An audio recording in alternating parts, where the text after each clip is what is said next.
जय श्री राम। प्रिय भक्तों, इस वीडियो में हम आपको विजया एकादशी की कथा प्रस्तुत करने वाले हैं। तो चलिए सुनते हैं। धर्मराज युधिष्ठिर बोले, हे जनार्दन, फाल्गुन मास के कृष्ण पक्ष की एकादशी का क्या नाम है तथा उसकी विधि क्या है? कृपा करके आप मुझे बताइए। श्री भगवान बोले, हे राजन, फाल्गुन मास के कृष्ण पक्ष की एकादशी का नाम विजया एकादशी है।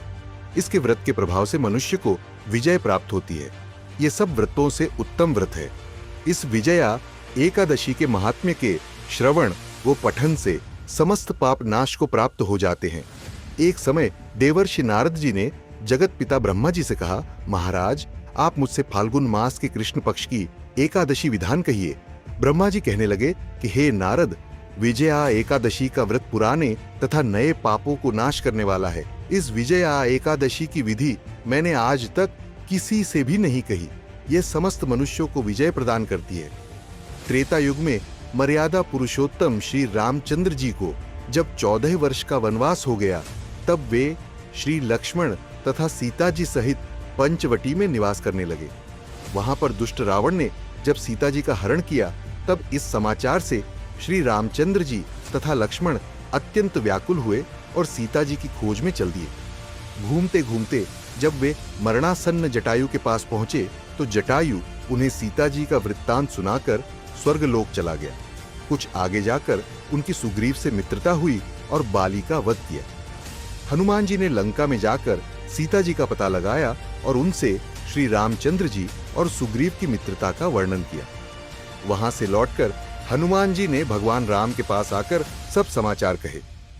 श्री रामचंद्र जी ने वानर सेना सहित सुग्रीव की संपत्ति से लंका को प्रस्थान किया।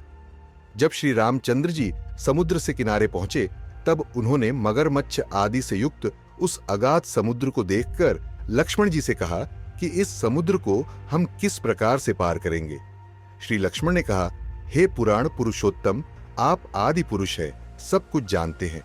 यहां से आधा योजन दूर पर कुमारी द्वीप में वग्दालभ्य नाम के मुनि रहते हैं। उन्होंने अनेक ब्रह्मा देखे हैं। आप उनके पास जाकर इसका उपाय पूछिए। लक्ष्मण जी के इस प्रकार के वचन सुनकर श्री रामचंद्र जी वग्दालभ्य ऋषि के पास गए और उनको प्रमाण करके बैठ गए।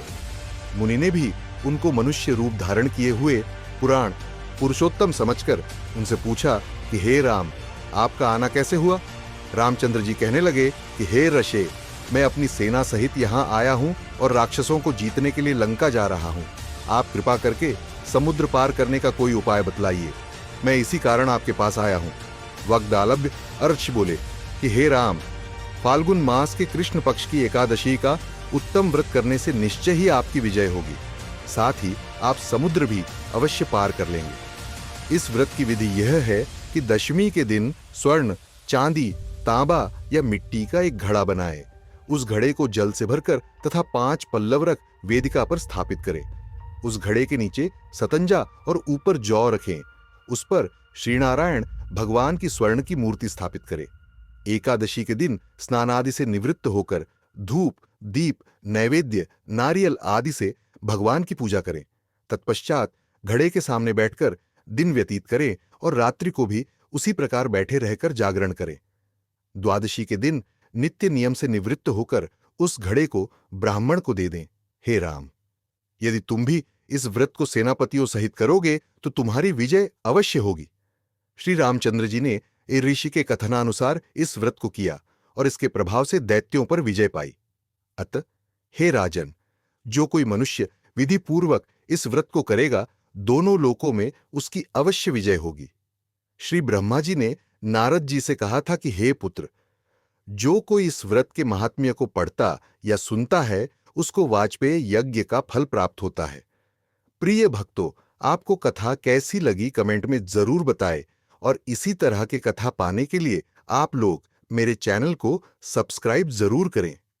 लाइक करना बिल्कुल ना भूलें। जय श्री राम।